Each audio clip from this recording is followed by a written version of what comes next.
नमस्कार। आज हम एक बहुत ही दिलचस्प थोड़ी हटके कहानी की पड़ताल करने वाले हैं। जी। मार्क ट्वेन की ए मिडीवल रोमांस। हाँ, मार्क ट्वेन नाम तो रोमांस का है, लेकिन ट्वेन का अंदाज तो आप जानते ही हैं। बिल्कुल। तो स्रोत तो हमारे पास ये कहानी खुद है जी। और मकसद सिर्फ कहानी सुनाना नहीं है, नहीं, बिल्कुल नहीं। बल्कि इसमें जो व्यंग्य है, जी। जो सामाजिक टिप्पणी है और वो अजीबोगरीब मोड़ जहां लेखक खुद हाथ खड़े कर देते हैं, उसे समझना है। हाँ, वो तो कमाल ही है।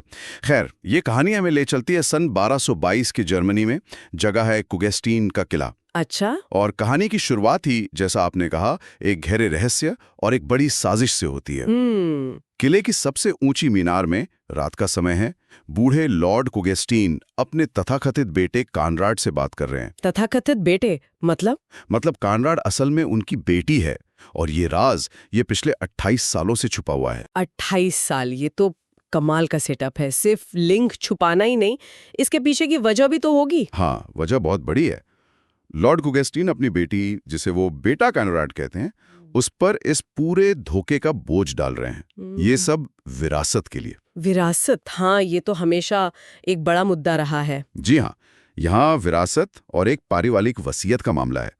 और वसीयत भी थोड़ी पेचीदा थी। कैसी थी वसीयत? देखिए, लॉर्ड कुगेस्टीन के पिता और उनके भाई उल्रिक, जो ब्रांडेसबर्ग के ड्यूक हैं, उनके बीच एक समझौता था। अच्छा। कि अगर दोनों में से किसी के यहाँ बेटा होता है तो वो वारिस बनेगा, सीधा सा। ठीक है। लेकिन अगर दोनों के बेटे नहीं होते तब पहले ड्यूक उल्रिक की बेटी, पर शर्त ये कि वो निष्कलंक हो, उसका हक होगा। और अगर वो भी योग्य नहीं? तब जाकर लॉर्ड कुगेस्टीन की बेटी। फिर वही शर्त, निष्कलंक बेटी का नंबर आएगा। और लॉर्ड कुगेस्टीन की यहाँ बेटी पैदा हो गई। हाँ, और उनकी सारी उम्मीदों पर पानी फिर गया, क्योंकि उस वक्त ड्यूक उल्रिक के कोई औलाद नहीं थी। तो लॉर्ड को लगा कि सब खत्म। उन्होंने इसे हार नहीं माना, बल्कि एक भयानक योजना बनाई। ये सिर्फ धोखा नहीं था, ये तो अपराध था। बिल्कुल अपराध की हद तक। उन्होंने दुनिया में ढिंडोरा पिटवा दिया कि बेटा पैदा हुआ है। लेकिन राज कैसे रखते? गवाह तो होंगे। थे डॉक्टरनी, नर्स, 6 सेविकाएं जो जन्म के समय मौजूद थी। तो उनका क्या किया? लॉर्ड ने उन सबको फौरन फांसी पर चढ़ा दिया। क्या? सिर्फ एक राज छुपाने के लिए? हाँ, सोचिए, इस धोखे की नींव ही कितनी रक्तरंजित है। ये उस समय के सत्ता संघर्ष और पुरुष उत्तराधिकार की जो लालसा थी, उस पर एक तीखा कटाक्ष भी है। और फिर इस लड़की कानराड, उसका क्या हुआ? उसे कैसे पाला? उसे पूरी तरह से एक लड़के की तरह पाला गया। तलवारबाजी, शिकार, राजकाज, सब कुछ सिखाया गया जो एक राजकुमार सीखता। लेकिन कहानी में ट्विस्ट तो आएगा ही। हाँ, ट्विस्ट तब आता है जब कॉनरेड 10 साल की होती है। ड्यूक उल्रिक के यहाँ एक बेटी पैदा होती है, कॉन्स्टेंस।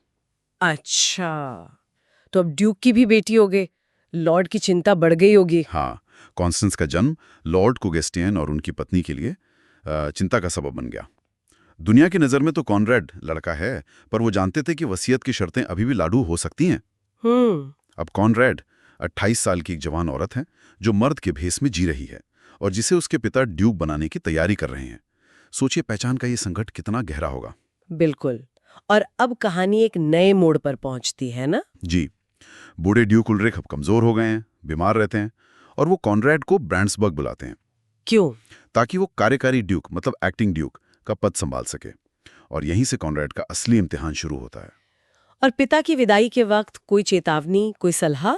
हाँ, और बड़ी अजीब और खतरनाक चेतावनी। पिता बताते हैं कि जर्मनी का एक पुराना कानून है, शायद उतना ही बेतुका।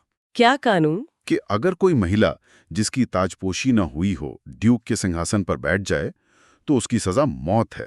मौत? सिर्फ सिंहासन पर बैठने की? हाँ, तो पिता उसे सलाह देते हैं कि देखो, विनम्रता का ढोंग करना, कहना मैं इसके लायक नहीं, और प्रधानमंत्री की कुर्सी इस्तेमाल करना, ड्यूक वाली नहीं। ये कानून ही अपने आप में कितना अजीब है। क्या ट्वेन यहाँ उस जमाने के ऊटपटांग नियमों का मजाक उड़ा रहे हैं? बिल्कुल, ये ट्वेन का तरीका है। वो अक्सर ऐसे बेतुके नियम कहानी में डालकर पूरी व्यवस्था पर ही सवाल उठा देते हैं। और कानारा, वो क्या सोचती है? उसे जाना है। वो हिचकिचाती है। उसे अपराध बोध होता है कि वो अपनी चचेरी बहन कॉन्स्टेंस का हक छीन रही है। ये मानवीय पहलू है। लेकिन उसके पिता, उन्हें गुस्सा आ जाता है। उनके लिए तो बस उनकी योजना, उनकी सत्ता ही सब कुछ है। भावनाओं की कोई कदर नहीं।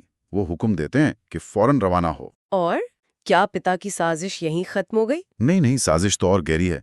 उन्होंने पहले ही काउंटर डेजिन नाम के एक चरित्रहीन दरबारी को ब्रांडेसबर्ग भेज दिया था। किस लिए? कॉन्स्टेंस को बदनाम करने के लिए, ताकि वसीयत के मुताबिक वो निष्कलंक ना रहे और उसका दावा हमेशा के लिए खत्म हो जाए। ओहो, मतलब कितना कितना घटिया प्लान था ये। ये सत्ता की राजनीति का सबसे काला पहलू दिखाता है। लॉर्ड कुगेस्टियन अपनी बेटी का भविष्य बनाने के लिए किसी भी हद तक जाने को तैयार हैं। एक निर्दोष लड़की का जीवन बर्बाद करना भी इसमें शामिल है। और माँ, लॉर्ड की पत्नी? वो आशंकित हैं। उन्हें डर है कि कुछ बुरा होने वाला है। ये आने वाले तूफान का संकेत है। तो कनराड भारी मन से ब्रांडेसबर्ग के लिए निकल पड़ती है। एक तरफ स्वागत की तैयारी, दूसरी तरफ अपराध बोध, डर और एक भयानक राज का बोझ। ब्रांडेसबर्ग में उसका स्वागत बहुत जोरदार होता है। सैनिक प्रदर्शन, प्रजा का उत्साह, सब कुछ। बूढ़े ड्यूक भी कॉनरैड के विनम्र व्यवहार और उसके कथित मर्द वाले गुणों से बहुत खुश होते हैं, प्रभावित होते हैं। हाँ, बाहर से तो सब ठीक लग रहा है। बिल्कुल। कॉनरैड अपना काम भी अच्छे से करती है, समझदारी भरे फैसले लेती है, दयालु है। ड्यूक उस पर भरोसा करने लगते हैं, धीरे धीरे राजकाज का भार उसे सौंप देते हैं। लेकिन ट्वेन यहाँ फिर कोई विडंबना लाएंगे। हाँ, बिल्कुल। जहां कॉनरैड सफल हो रही है, वहीं महल के दूसरे कोने में असली हकदार राजकुमारी कॉन्स्टेंस वो गहरे दुख में डूबी है। और उसके दुख का कारण क्या वही काउंट डेजन? हाँ, वही काउंट डेजन जिसे कॉनरैड के पिता ने भेजा था। डेजन ने उसे अपने प्यार के जाल में फंसाया और फिर धोखा देकर भाग गया। कॉन्स्टेंस को लगता है कि उसकी जिंदगी बर्बाद हो गई। ये कितना दुखद है। मतलब कॉनरैड की सफलता कॉन्स्टेंस की बर्बादी पर टिकी है और कॉन्स्टेंस को इस साजिश का पता तक नहीं। यही तो कहानी का केंद्रीय तनाव है। कॉनरैड को सफलता मिल रही है, पर किस कीमत पर? और अब स्थिति और भी उलझने वाली है। और कैसे? महीने बीतते हैं, कॉनरैड का शासन लोकप्रिय हो रहा है। ड्यूक अपने वारिस को प्रधानमंत्री की कुर्सी पर बैठकर राज जलाते देख बहुत खुश महसूस करते हैं। लेकिन कॉनरैड खुश नहीं है। क्यों? अब क्या हुआ? क्योंकि एक नई और शायद सबसे खतरनाक उलझन पैदा हो गई है। क्या? राजकुमारी कॉन्स्टेंस, जिसे कॉनरैड की सफलता ने दुख दिया था, अब उसी कॉनरैड से प्रेम करने लगी है। क्या? ये कैसे हो सकता है? ये ट्वेन का मास्टर स्ट्रोक है। स्थिति हास्यास्पद भी है और भयानक भी। कॉन्स्टेंस, जो कॉनरैड के धोखे की शिकार है, अनजाने में उसी धोखेबाज से, मतलब धोखेबाज के भेष से प्यार कर बैठी है। और बूढ़े ड्यूक, उन्हें पता चला? हाँ, और वो इस प्रेम संबंध की खबर से बहुत खुश हैं। वो तो शादी के सपने देख रहे हैं। सोचिए, विडंबना की हदें ही है। कॉनरैड के लिए तो ये बहुत डरावनी स्थिति होगी। बहुत ज्यादा। उसे अपनी ही पहचान, अपने लिंग से डर लगने लगता है।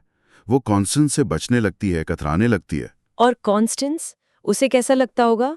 उसे और दुख होता है। वो समझ नहीं पाती कि कॉनरैड ऐसा क्यों कर रहा है। उसे लगता है शायद उसी में कोई कमी है। ये लुका छिपी कब तक चलती? ज्यादा दिन नहीं।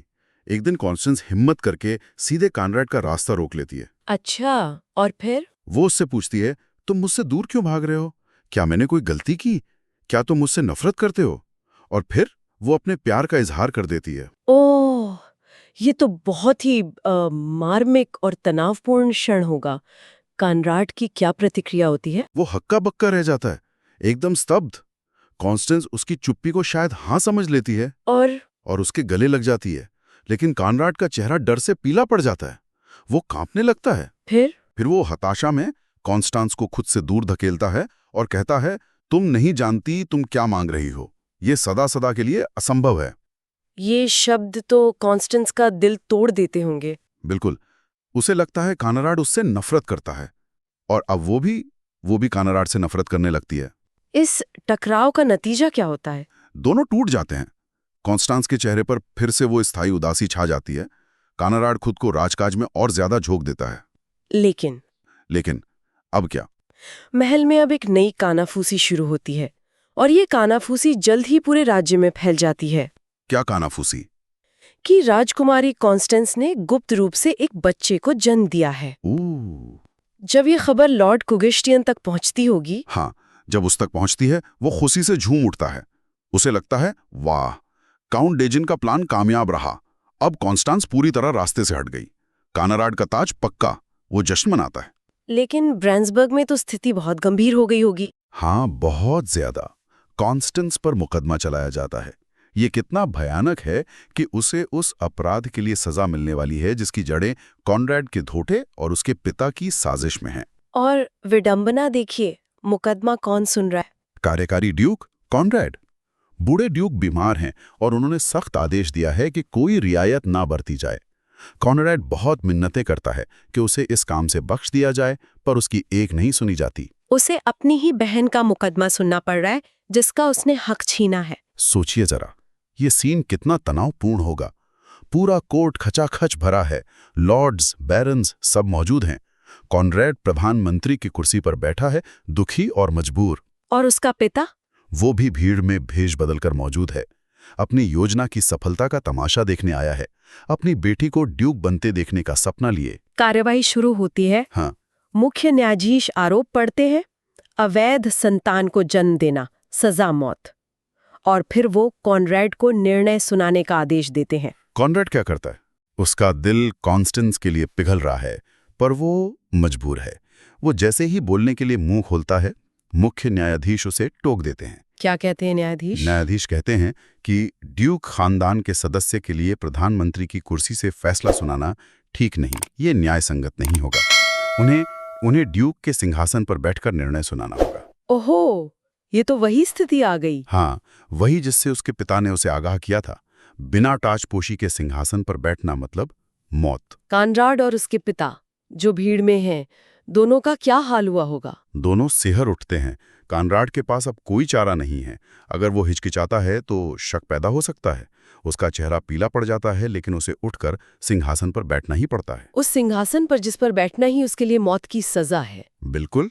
अब वो उस मौत की कुर्सी पर है। सिंहासन पर बैठकर वो क्या कहता है? कोई आखिरी कोशिश? हाँ, वो राजदंड उठाता है, शायद अपनी जान बचाने की आखिरी कोशिश में।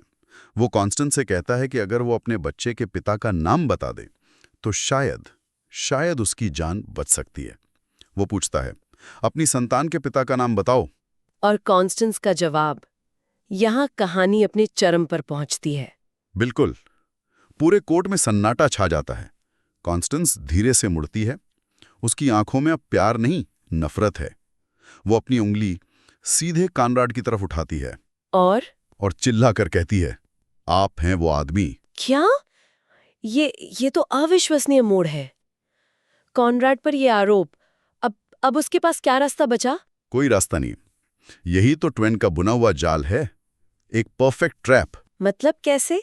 देखिए, अगर कॉनरेड सच बताता है कि वो एक स्त्री है, तो सिंहासन पर बैठने के जुर्म में मौत। और अगर चुप रहता है तो वो कॉन्स्टेंस के आरोप को स्वीकार करता है, जिसका मतलब है अपमान, बदनामी और शायद मौत। हर तरफ मौत है, मतलब सचमुच हर तरफ मौत। तो इस भयानक असंभव संकट का क्या समाधान निकलता है? समाधान? कोई समाधान नहीं निकलता। क्या मतलब? मतलब ये कि इस चरम तनाव के क्षण में कॉनरेड और उसका बूढ़ा पिता, जो ये सब देख रहा था, दोनों एक साथ बेहोश होकर जमीन पर गिर पड़ते हैं।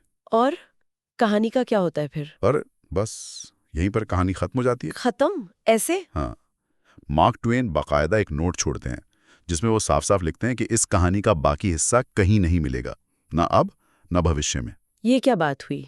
लेखक ने खुद अपने किरदारों को ऐसी स्थिति में फंसा दिया कि वो उन्हें बाहर ही नहीं निकाल पाए। ये तो बहुत अजीब है। हाँ, ट्वेन अपने नोट में यही कहते हैं। वो स्वीकार करते हैं कि उन्होंने किरदारों को एक ऐसी जटिल गुत्थी में उलझा दिया है जिसका कोई संतोषजनक हल उन्हें सूझ नहीं रहा। वो कहते हैं, भाई मैं इस मामले से हाथ झाड़ रहा हूँ, अब पाठक जाने और उनका काम जाने। ये अपने आप में बहुत दिलचस्प है। क्या ये साहित्यिक आलस्य था या ये भी कोई व्यंग्य था, जानबूझकर किया गया? ये सवाल तो बनता है, क्या ट्वेन ये दिखा रहे थे कि कुछ सामाजिक नियम और धोखे इतने जटिल जाल बुन देते हैं कि उनसे निकलना नामुमकिन हो जाता है? या फिर वो परंपरागत कहानी कहने के तरीकों पर ही कटाक्ष कर रहे थे, जहां हर कहानी का एक सुलझा हुआ अंत होना जरूरी माना जाता है? हो सकता है, दोनों बातें हो सकती हैं। ये अधूरा अंत कहानी को और ज्यादा यादगार बना देता है। हाँ, ये पाठक को सोचने पर मजबूर करता है कि न्याय, पहचान, सामाजिक नियमों के इस खेल का आखिर क्या हश्र हो सकता था। ये कहानी सिर्फ एक मध्ययुगीन रोमांस का मजाक नहीं उड़ाती, बल्कि गहरे सवाल खड़े करती है। वाकई, ए मिडीवल रोमांस सिर्फ एक अधूरी कहानी नहीं है। ये पहचान, सत्ता, लिंग भेद, सामाजिक पाखंड, इन सब पर एक तीखा और सोचने पर मजबूर करने वाला व्यंग है। और शायद इसका अधूरापन ही इसका सबसे बड़ा संदेश है। बिल्कुल। ट्वेन हमें एक ऐसी स्थिति में छोड़ जाते हैं जहां नियमों का जाल और इंसानी महत्वाकांक्षाएं मिलकर एक ऐसी त्रासदी रचती हैं जिसका कोई आसान समाधान शायद है ही नहीं। इस दिलचस्प कहानी और इसकी परतों को समझने में हमारे साथ शामिल होने के लिए बहुत बहुत धन्यवाद। उम्मीद है आपको मार्क ट्वेन के इस अनूठे प्रयोग पर हमारी ये चर्चा जानकारीपूर्ण और मनोरंजक लगी होगी। अगर आपको कहानियों की ऐसी गहराइयों में उतरना पसंद है तो हमारे चैनल आज की कहानी के साथ जुड़े रहें। इसे लाइक करें, शेयर करें और सब्सक्राइब करें ताकि आप हमारे अगले विश्लेषण से ना चूकें। और हाँ, वो नोटिफिकेशन वाला आइकॉन दबाना ना भूलें ताकि जब भी हम किसी नए विषय या कहानी की पड़ताल करें आपको तुरंत पता चल जाए। अगली बार फिर मिलेंगे एक नई कहानी और नई चर्चा के साथ।